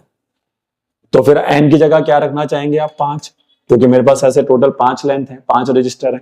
अब हर वायर का जो 5 पार्ट बने थे उनका रेजिस्टेंस कितना था, तो सर वो R/5 था, और टोटल रेजिस्टेंस कितना दे रहा है टीचर, R डैश, कह रहा है ना R डैश उस सभी का टोटल रेजिस्टेंस है। तो अगर यहां से अगर आप देखें तो आपको मिलेगा 5 equal to R/5 R dash. तो R/R डैश की वैल्यू क्या आएगी यहां से, तो 5 जाके 5 से इंटू हो जाएगा, तो आपका आंसर आ जाएगा 25। आप ये भी कर सकते हैं। अगर आपको ऐसा नहीं करना है तो आप अपने रेगुलर फॉर्मूले से जाइए। रेगुलर फॉर्मूला मतलब अगर आप, मैं इसको ऑल्टरनेट मेथड बताऊं इस क्वेश्चन को करने का, तो वो ये रहेगा कि आप इस फॉर्मूले से जाइए, टोटल रेजिस्टेंस क्या ले लीजिए, R डैश जो दिया हुआ था, और यहां पर आप लिखिए सभी का रेजिस्टेंस, जैसे 1/R/5, फिर 1/R/5, ऐसे 5 बार ऐड कर दीजिए, और उसको जैसे ही आप सॉल्व करेंगे तो भी आपका आंसर यही आएगा, R/R डैश, वहां से भी आपको 25 ही मिलेगा। तो या तो आप ऐसे कर लो, और नहीं तो फिर ये फॉर्मूला याद रखो, इससे आपको जल्दी आंसर मिल जाए। यही फॉर्मूला सीरीज में भी लग सकता है। तो आइए आगे बढ़ते हैं और नेक्स्ट क्वेश्चन की तरफ चलते हैं। अब क्वेश्चन क्या है देखिए, कह रहा है कि हमारे पास 3 रजिस्टर हैं 6 ओम के, हमारे पास 3 रजिस्टर हैं 6 ओम के। अभी तक क्या हो रहा था, सर्किट डायग्राम दिया होता था और बस हमें क्या करना होता था, हमें क्वेश्चन सॉल्व करके टोटल रेजिस्टेंस बताना होता था। लेकिन अब क्वेश्चन उल्टा हो गया, अब हमें टोटल रेजिस्टेंस दे रखे हैं, कह रहा है एक बार इनको हम कैसे कनेक्ट करें कि हमारा टोटल रेजिस्टेंस 9 ओम आ जाए, और एक बार फिर हम कैसे कनेक्ट करें टोटल रेजिस्टेंस 4 ओम आ जाए। तो देखिए इस तरह के क्वेश्चनों में आपको क्या केस फॉलो करना है मैं आपको बताता हूं। जब भी ऐसा क्वेश्चन आए कि भैया ये रजिस्टर है, इनको कैसे लगाया जाए ताकि टोटल रेजिस्टेंस इतना हो जाए एक बार, तो आप यहाँ पे 4 केस के बारे में सोचा करो। देखो क्या केसेस बन सकते हैं मैं आपको बताता हूं। 4 केस सर बनते हैं और इन चारों में से किसी से भी आंसर आपका आ सकता है। तो पहला केस आप क्या सोचना कि सभी को पैरेलल में लगा दो भाई, है ना, सॉरी सबको सीरीज में लगा लो पहले। चलो तो पहला सोचो ऑल सीरीज, ऑल सीरीज मतलब सारे सीरीज में। दूसरा सोचो फिर ऑल पैरेलल, सारे पैरेलल में लगा दो। फिर क्या सोचो अगर इनसे भी बात नहीं बनी, सारे सीरीज लगाए तो भी वो आंसर नहीं आ रहा जो चाहिए था, और सारे पैरेलल में कर दिए तो भी नहीं आ रहा, तो फिर क्या करना, 2 सीरीज में कर देना, 2 सीरीज एंड 1 पैरेलल, यानी 2 रजिस्टर को सीरीज में लगा देना, 1 पैरेलल में कर देना। उससे भी बात नहीं बनती है तो फिर 2 को पैरेलल में कर देना और बचे हुए 1 को सीरीज में लगा देना। अब इन 4 केसेस में से किसी एक केस से तो आपकी बात बन जाएगी भाई। तो आइए देखते हैं। अब मेरे को पहले 9 आंसर चाहिए या 4 चाहिए, है ना, दोनों में से कोई एक आ जाए। अब मैं सबको सीरीज में लगा देता हूं। तो भाई सारे 6 ओम के रजिस्टर हैं, मतलब R1, R2, R3 सब 6 ओम के हैं। अगर अब ये सारे के सारे 6 ओम के रजिस्टर हैं तो फिर इसका मतलब ये हुआ कि अब मैं इनको पहले सीरीज में लगाता हूं, तो सीरीज में सीधा सीधा जुड़ जाएंगे, 6 + 6 + 6। लेकिन 6 + 6 + 6 तो 9 नहीं दे सकता, वो तो 18 दे रहा है भाई। तो ऑल सीरीज से बात नहीं बन रही भाई, कांटा मार दो। फिर बात करते हैं भैया ऑल पैरेलल। ऑल पैरेलल करूंगा तो सारे रेसिप्रोकल करके ऐड करने पड़ेंगे, 1/6 1/6 1/6, 3/6 बनेगा 1/2, यानी रेसिप्रोकल होके 2 ओम आंसर आएगा। लेकिन हमें 2 भी नहीं चाहिए, हमें तो 9 और 4 चाहिए। तो ना भाई सभी को सीरीज लगाकर बात बन रही है, ना सभी को पैरेलल में लगा के बात बन रही है। तो अब क्या बचा सर, तो अब बचा तीसरा ऑप्शन कि आप 2 को सीरीज में कर दो, 1 को पैरेलल में। तो चलिए 2 को सीरीज में लगाते हैं, ये देखिए, और बचे हुए 1 को पैरेलल में लगा दीजिए। ये सर्किट डायग्राम बनाना होगा आपको, ध्यान से देख लीजिए। तो ये मैंने R1 और R2 ले लिए जिनको मैंने सीरीज में कर दिया, और R3 पैरेलल में चला गया। देखिए R3 कैसे पैरेलल में चला गया, क्योंकि ये यहां से डिवाइड हो रहा है, देखिए करंट। तो आप सॉल्व करके देखते हैं क्या हमारा आंसर 9 और 4 में से कोई एक आता है। तो देखिए R1 और R2 किस में लगे हैं, सीरीज में, तो सीरीज में लगा दीजिए पहले। तो R1 और R2, क्योंकि पहले इन दोनों को सॉल्व करेंगे, जो इनका आंसर आएगा वो इसके साथ पैरेलल में आ जाएगा। तो R1 R2 are in series. तो सीरीज का टोटल रेजिस्टेंस कैसे निकालते हैं, सीधा जोड़ देंगे। तो R1 भी कितने का, 6 का, ये भी 6 का, कितना आंसर आ गया 12। अब ये जो R' बना, इन दोनों को सॉल्व करके जो R' बना वो नीचे वाले के साथ आ जाएगा पैरेलल में। तो इसका मतलब R' और R3 ये मिलकर किसमें आ रहे हैं, पैरेलल में। तो पैरेलल का फॉर्मूला लगा दीजिए भाई। अब पैरेलल का फॉर्मूला क्या होता है, रेसिप्रोकल करके ऐड करना होता है। तो 1/R टोटल जो बनेगा वो बनेगा R' का रेसिप्रोकल और R3 का रेसिप्रोकल, यानी कि 1/12 और 1/6 ये बनेगा। अब 1/6 और 1/12 का एलसीएम क्या होगा, तो सर वो तो 12 की होगा। तो ऊपर आपको मिल जाएगा 1 + 2, तो ये बनेगा 3/12। और 3/12 को अगर बच्चा सॉल्व करके रेसिप्रोकल करेगा तो 4 ओम आंसर आएगा उसका, 4 ओम आंसर आएगा। तो यानी सेकंड पार्ट बन गया। देखिए यानी कि अगर सेकंड पार्ट के लिए हमें जाना होगा तो हमें 2 सीरीज 1 पैरेलल। अब इसका फर्स्ट पार्ट आप खुद कर सकते हैं। अगर आपको इसका फर्स्ट पार्ट बनाना है जिसमें हमें 9 ओम आंसर चाहिए, तो वो लास्ट वाले पार्ट से आ जाएगा। तो आपको बस क्या करना है, फर्स्ट पार्ट बनाने के लिए, सॉरी, उसके लिए फिर आपको केस 4 के साथ जाना है। तो आप क्या करना, अब 2 को पैरेलल में करना, ये देखिए ऐसे, और बचा हुआ जो 1 बचा उसको सीरीज में लगा देना ऐसे। ध्यान से देखिए, अब ये सर्किट बनेगा आपका अगले पार्ट के लिए। और उसमें फिर आप ये ले लेना, मान लीजिए R1, ये आपका R2 और ये ले लो R3।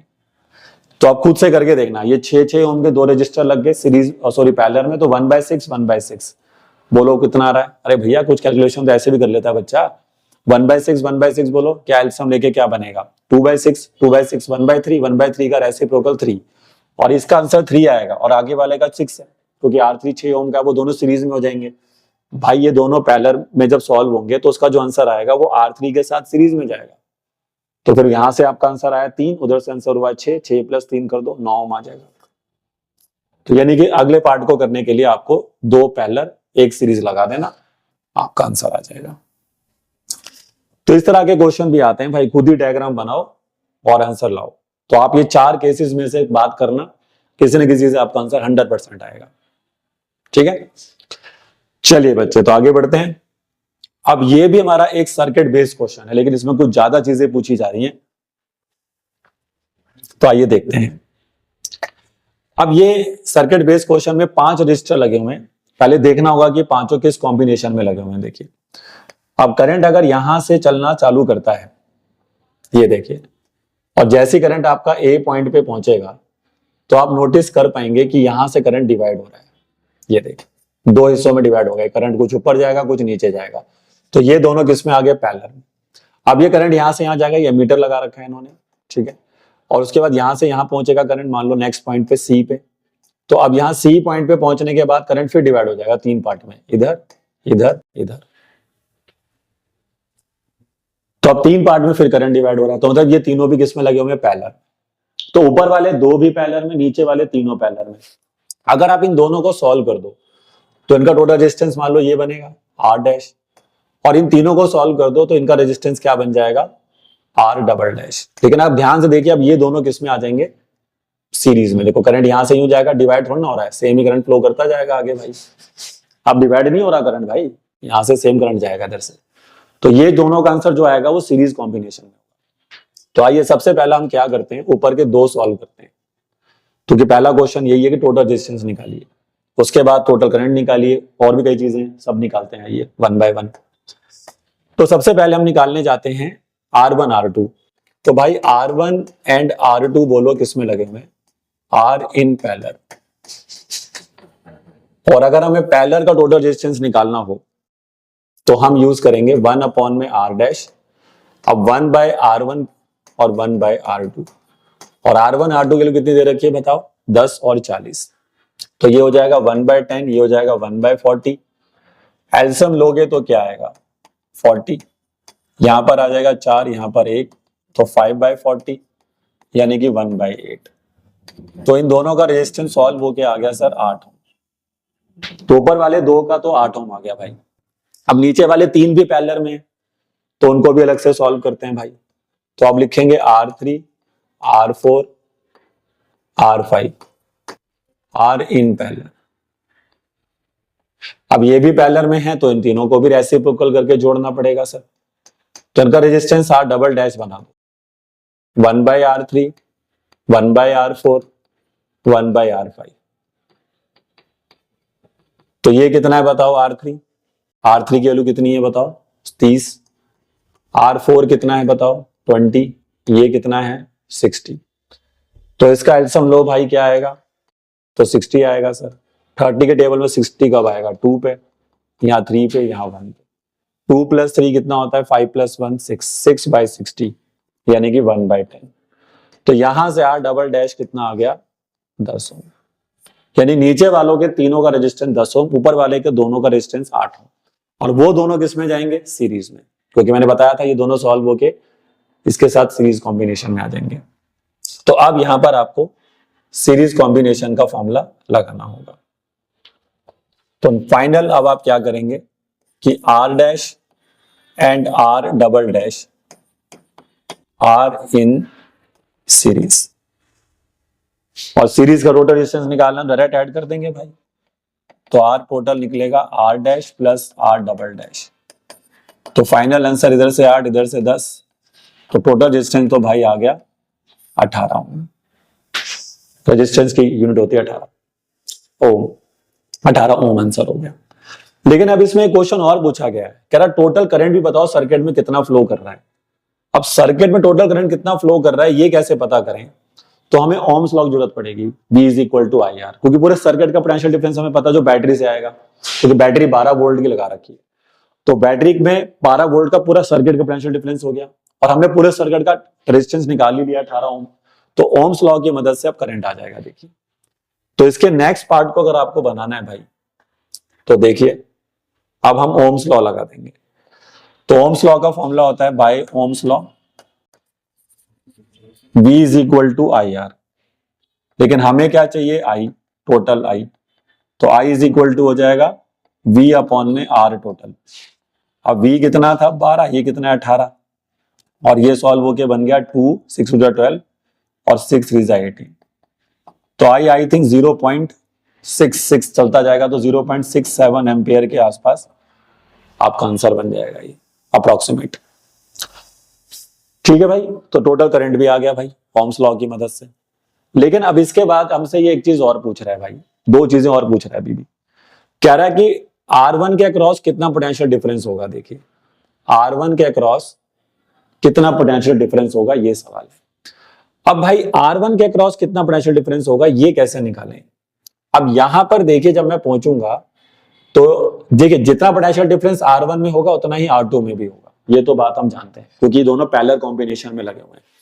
लेकिन होगा कितना, तो आप इन दोनों का टोटल रेजिस्टेंस यूज करिए, क्योंकि इन दोनों का जो टोटल रेजिस्टेंस को हम यूज करेंगे, कोई करंट हमारे पास टोटल है, यहाँ पे जो करंट पहुंचेगा आई वो मेरे पास है, टोटल करंट मैंने निकाल लिया है, और इनका टोटल रेजिस्टेंस को अगर हम यूज कर लें तो उससे हम इस R1 के पोटेंशियल डिफरेंस तक पहुंच सकते हैं ओम्स लॉ की मदद से।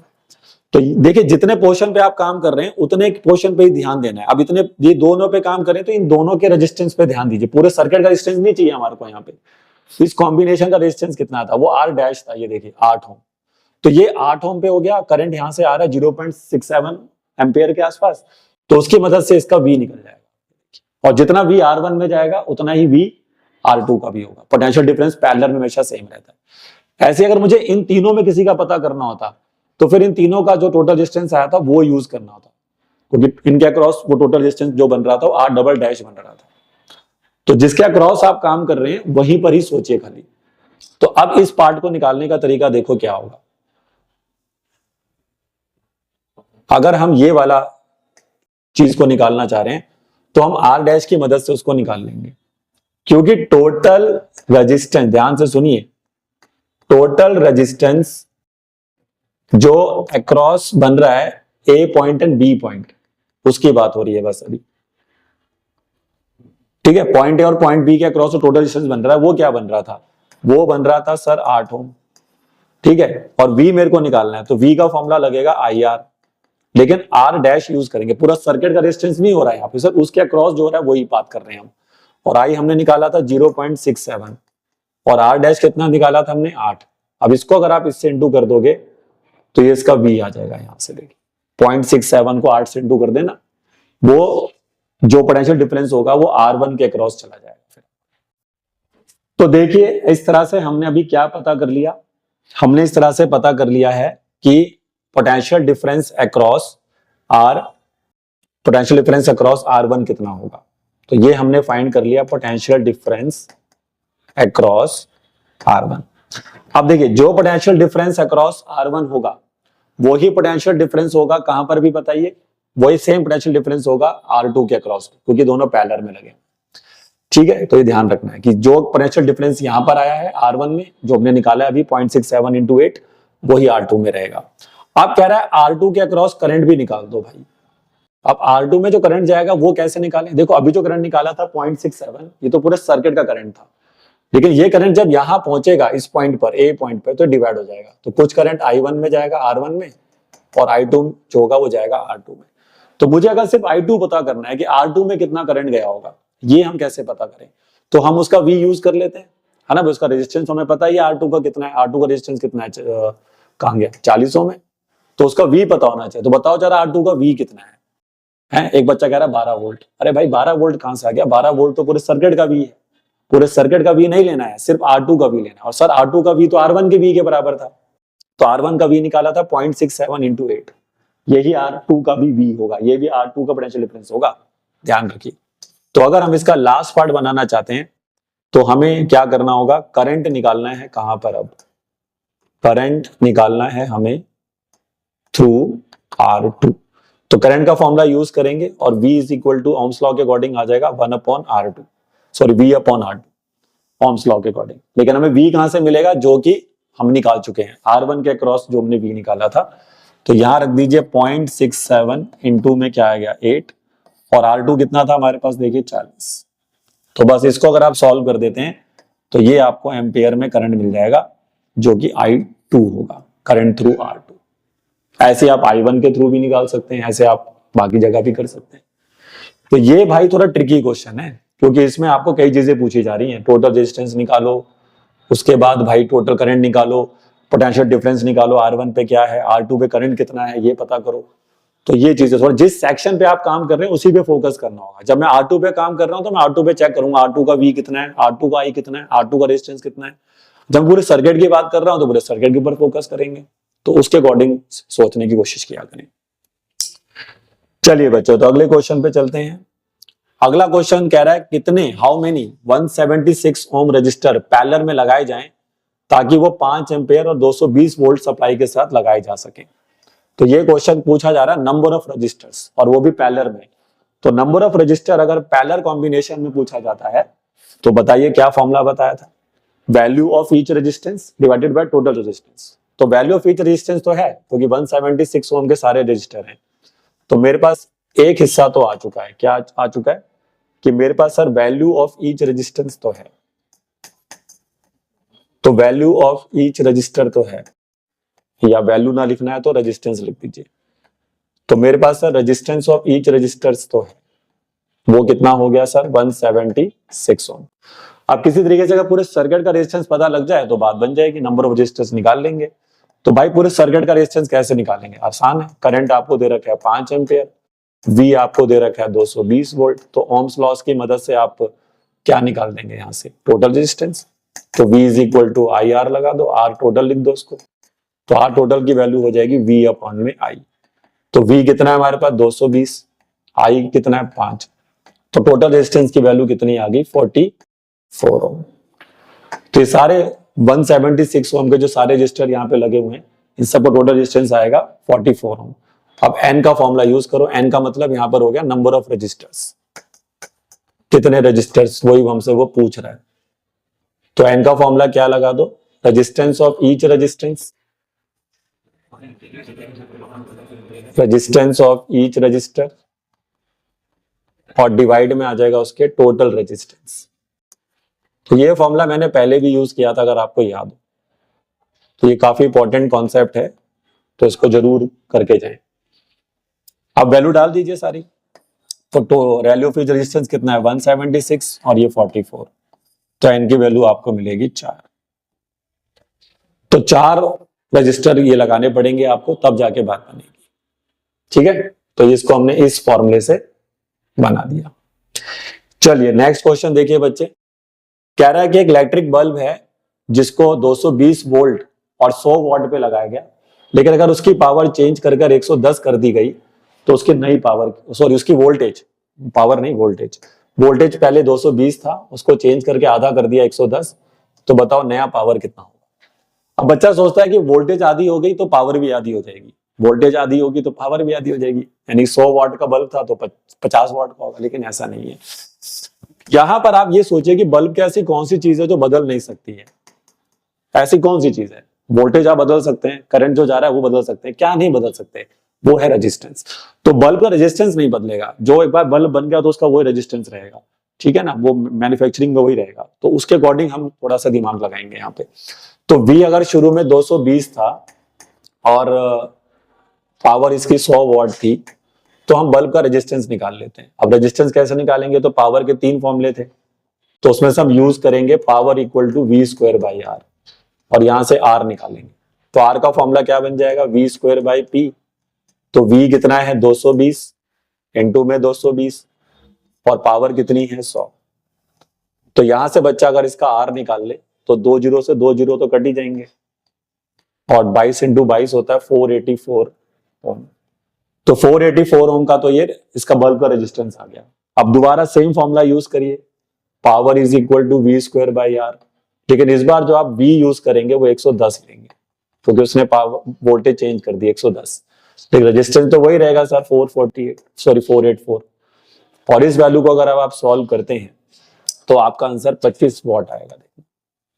वो आप सॉल्व करके देख लेना, तो यू गेट 25 वॉट, यानी कि अब जो बल्ब की पावर है वो आधी नहीं हुई है, 25 वॉट होगी। तो यहां पर आपको रेजिस्टेंस निकालकर फिर उसके ऊपर काम करना होगा, ये ध्यान रखना। चलिए तो आगे बढ़ते हैं, नेक्स्ट क्वेश्चन देखिए बच्चे। अब कह रहा है दो कंडक्टिंग वायर है, दो कंडक्टिंग वायर्स हैं, दोनों का मटेरियल सेम है, दोनों का इक्वल लेंथ है, इक्वल डायमीटर है, और पहले इन दोनों को सीरीज में लगा दिया गया, फिर इन दोनों को पैरेलल में लगा दिया गया सेम पोटेंशियल डिफरेंस पर। तो रेशियो ऑफ हीट प्रोड्यूस बताइए क्या होगा, मतलब सीरीज में जो हीट आएगा और पैरेलल में जो हीट आएगा उसका रेशियो बता दीजिए।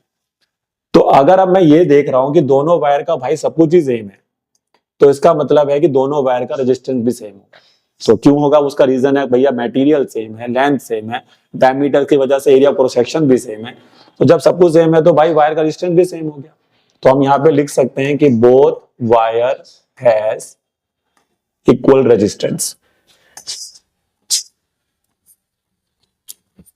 अब दोनों वायर का इक्वल रेजिस्टेंस है तो उसको आर ओ मान लो, पता ही नहीं है कुछ कुछ तो ऐड करेंगे, तो आर ओ मान लो। अब सोचो कि मैंने इन दोनों को सीरीज में लगा दिया, ये एक रजिस्टर है, ये दूसरा रजिस्टर है, ऐसे मान लो, और दोनों आर ओम के हैं और सीरीज में लगा दिया। तो टोटल रेजिस्टेंस क्या आएगा सीरीज कॉम्बिनेशन का भाई, आर प्लस आर, यानी कि 2R आ जाएगा। ठीक है, क्वेश्चन रेजिस्टेंस नहीं पूछ रहा, मैंने रेजिस्टेंस निकाला ताकि मैं हीट तक पहुंच सकूं। तो हीट का जो फॉर्मूला है वो हम यहाँ पे यूज करेंगे क्या, वैसे जनरली तो हीट का फॉर्मूला I²RT होता है, लेकिन हमें करंट तो पता ही नहीं है, बस इतना पता है कि सेम पोटेंशियल पे लगाया गया है। तो हम हीट के फॉर्मूले को चेंज करेंगे, हम हीट फॉर्मूला यूज करते हैं पावर इंटू टाइम, ठीक है, पावर को हटा के हम यूज करेंगे V²/R, क्योंकि हमें V सेम है यहाँ पर। तो इसलिए हम यहाँ पर क्या कर देंगे, हीट इन सीरीज जब निकालेंगे तो V हम V रखेंगे, टाइम को टाइम रखेंगे, और रेजिस्टेंस यहाँ पर RS ले लेंगे। तो ये फॉर्मूले के अकॉर्डिंग आपको चलना है यहाँ पे, देखिए। लेकिन RS आपके पास कितना आएगा भाई, तो RS आपके पास आ जाएगा 2R, क्योंकि सीरीज में टोटल रेजिस्टेंस हमने क्या निकाल रखा है, 2R। अब सोचिए कि अगर मैं इनको पैरेलल में लगा दूं तो पैरेलल में ये कुछ ऐसे दिखेंगे, ऐसा दिखेंगे। अब सोचिए पैरेलल में दो रजिस्टर लगे हुए हैं आर ओम के, तो इनका टोटल रेजिस्टेंस RP मान लो, तो 1/R प्लस 1/R करोगे इस बार तो 2/R आएगा।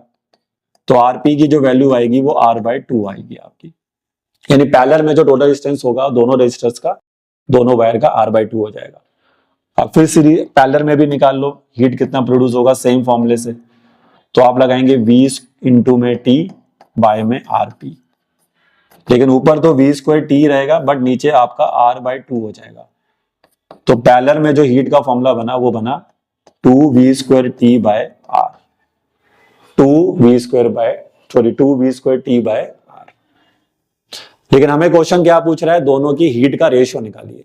तो मैंने सीरीज में जो हीट निकाला ये था, और पैरेलल में जो हीट निकाला वो ये था। अब इन दोनों का क्या लीजिए, इन दोनों का रेशियो लीजिए। तो ये आपने बिल्कुल लास्ट में करना है, ये आपका लास्ट स्टेप होगा। तो लास्ट स्टेप आप क्या लगाएंगे, HS अपॉन में HP।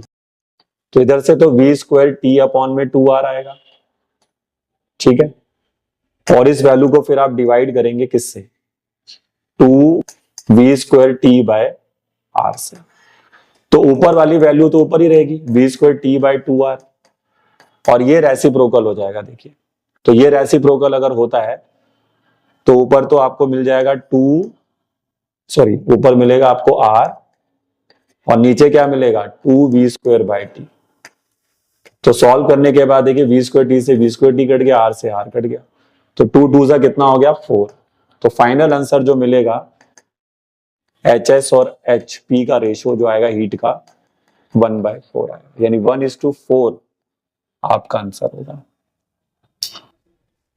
तो ये क्वेश्चन थोड़ा अलग है क्योंकि इसमें डाटा दिया ही नहीं है, बिल्कुल डाटा नहीं है आपके पास, आपको जो भी करना है सिर्फ लॉजिक पे करना है। तो इसमें पहले मैंने देखा कि दोनों वायर का जो रेजिस्टेंस है वो हम सेम कर देंगे, क्योंकि सब कुछ सेम था वायर का, सब कुछ मटेरियल सेम है, लेंथ सेम है, डायमीटर सेम है, तो उसकी वजह से सब कुछ सेम कर दीजिए। और जब सब कुछ सेम हो गया, रेजिस्टेंस सेम हो गया, तो एक बार सीरीज में लगाइए, फिर हीट निकालिए इस फॉर्मूले का यूज करके, फिर उसको पैरेलल में ले जाइए, फिर रेजिस्टेंस निकाल के फिर हीट निकालिए, और दोनों को लास्ट में क्या कर दीजिए, डिवाइड कर दीजिए। ठीक है, चलिए तो आगे बढ़ते हैं। और नेक्स्ट क्वेश्चन देखते हैं अपना।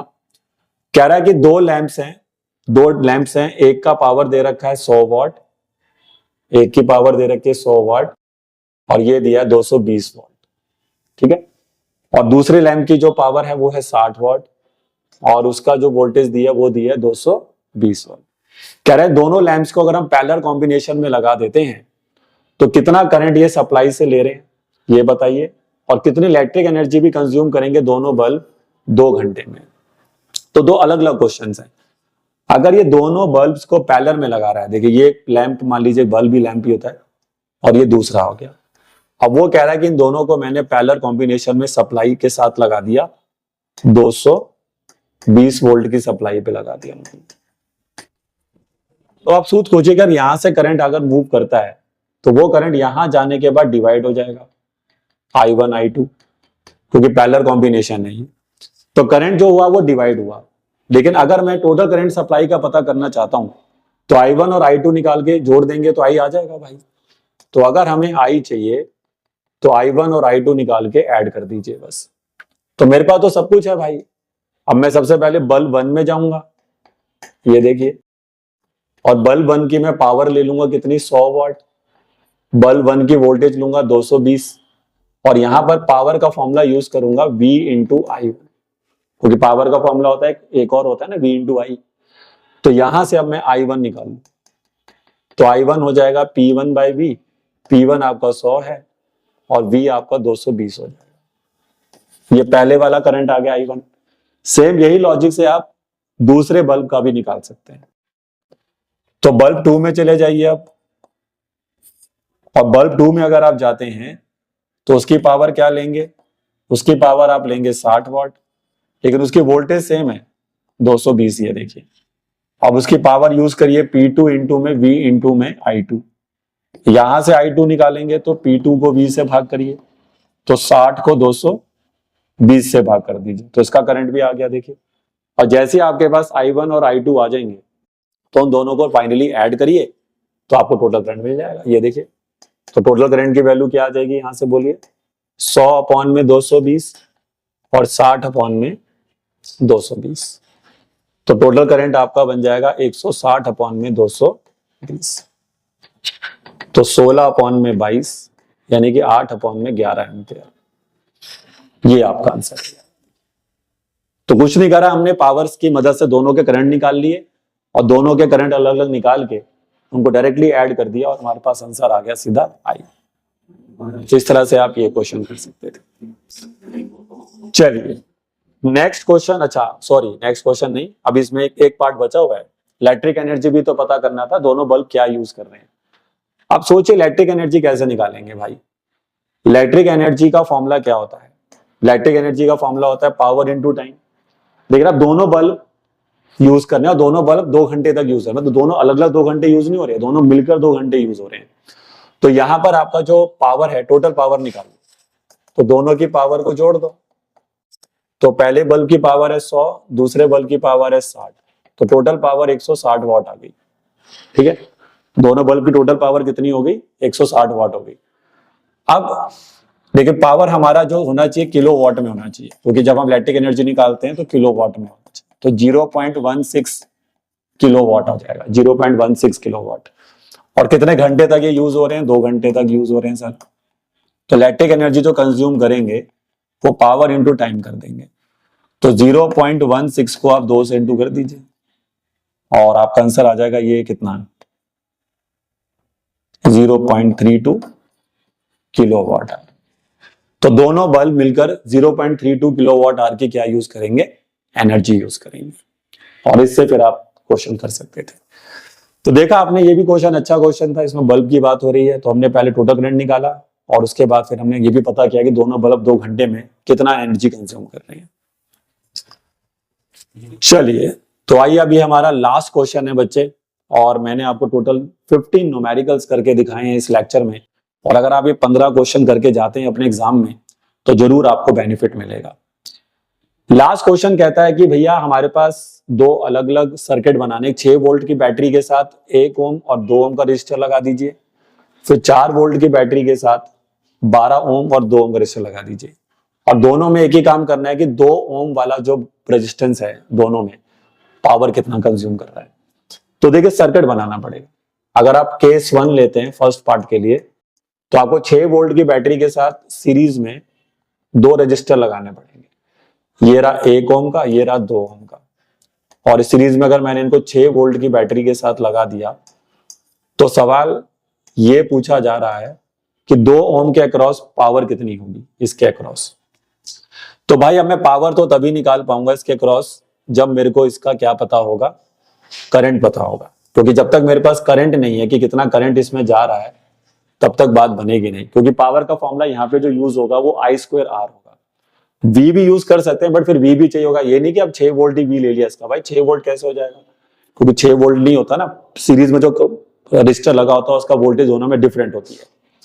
तो या तो आप उससे भी निकाल सकते हैं, लेकिन हम यहाँ पे टोटल रेजिस्टेंस की मदद से भी जा सकते हैं। उसके थ्रू भी अगर आप जाएंगे तो भी आपका आंसर आ जाएगा। देखिए, तो आइए, तो पहले हम निकालते हैं टोटल रेजिस्टेंस। टोटल रेजिस्टेंस हो जाएगा 1 + 2, क्योंकि सीधा ऐड हो जाएंगे, 3 ओम का हो जाएगा। और इसकी मदद से मैं टोटल करंट निकाल लूंगा, जो कि V में टोटल R होगा। अब V कितने वोल्ट का है, 6 का, और 6 को 3 से भाग कर देंगे तो 2 एम्पेयर आ जाएगा। यानी कि इस पूरे सर्किट में 2 एम्पेयर का करंट फ्लो कर रहा है। और हमें पावर किसके कंज्यूम करना है, पावर निकालनी है एट 2 ओम। तो पावर का फॉर्मूला यूज करिए I² R।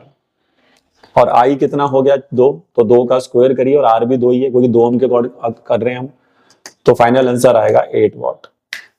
तो सबसे पहले हमने टोटल सीरीज का क्या निकाला, रेजिस्टेंस, उसकी मदद से टोटल करंट निकाल लिया। टोटल करंट, क्योंकि जो करंट इसमें जाएगा वही करंट इसमें जाएगा। V के साथ इसलिए नहीं गए हम क्योंकि V डिफरेंट होता है, ठीक है। तो I सेम होता है, इसलिए I के साथ चले गए, और I² R से हमारा आंसर आ गया। लेकिन अगर हम इसका दूसरा पार्ट बनाते हैं, जिसमें अब वो कह रहा है कि 12 ओम और 2 ओम के 2 रजिस्टर लीजिए और उनको पैरेलल कॉम्बिनेशन में लगाइए।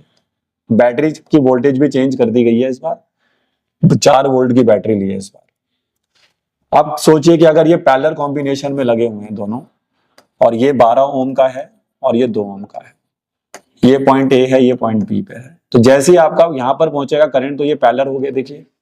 लेकिन मुझे ये बात पता है कि अभी 4 वोल्ट की बैटरी इनके अक्रॉस लग गई है, तो फिर ये 4 वोल्ट उनमें क्या हो जाएगा, डिवाइड हो जाएगा भाई, है ना भाई। ये 4 वोल्ट ही तो उनमें डिवाइड हो जाएगा।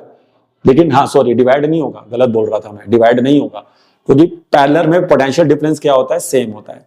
तो यही 4 वोल्ट दोनों के क्रॉस जाएगा, यही 4 वोल्ट दोनों के क्रॉस जाएगा, क्योंकि potential difference is same in parallel. और क्योंकि वो बैटरी इन्हीं के क्रॉस लगी हुई, इसी पॉइंट पे लगी हुई है डायरेक्टली, तो इसलिए दोनों के क्रॉस जो पोटेंशियल डिफरेंस होगा वो 4 वोल्ट का ही होगा, डिवाइड नहीं होगा। मैं पहले गलत बोल गया था, डिवाइड नहीं होगा। 4 वोल्ट या 12 ओम में भी जाएगा, 4 वोल्ट ही 2 ओम में भी जाएगा। तो सीधा वोल्टेज पता लग गई है, तो पावर आ जाएगी हमारे पास अब। तो अगर मुझे यहां पर अगर पावर निकालना है तो डायरेक्ट फॉर्मूला लगेगा, देखिए फिर से मैं निकालूंगा पावर एट 2 ओम, लेकिन इस बार मैं फॉर्मूला यूज करूंगा V² R, क्योंकि V तो सेम रहेगा 4 और R हमारा 2 हो जाएगा, 4 का स्क्वायर 16, तो इस बार भी आंसर 8 वॉट ही आएगा। फर्स्ट केस का आंसर भी 8 वॉट आया, बट वहां फॉर्मूला यूज हुआ क्या, I² R, क्योंकि वो सीरीज में था तो मैं I सेम लेके चला गया, ये पैरेलल में था तो मैं V सेम लेके चला गया, तो मैंने V² R से इसको बना दिया। देखिए, तो देखिए बच्चे, इस तरह से मैंने आपको हर तरह का न्यूमेरिकल्स करा दिया है, ठीक है। और अगर आप ये सभी क्वेश्चन, ये पूरा वीडियो अगर आपने देखा होगा तो ये एग्जाम में आपको जरूर हेल्प करेगा।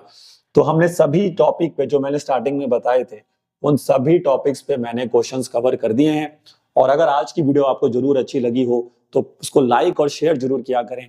और जिन स्टूडेंट्स ने अभी तक चैनल सब्सक्राइब नहीं किया है वो जरूर कर लें, क्योंकि हम बिल्कुल काम की बात करते हैं, इधर उधर की बात नहीं करते हैं। तो इसलिए पढ़ते रहिए और आगे बढ़ते रहिए। मिलते हैं आपसे नेक्स्ट वीडियो में। नमस्कार।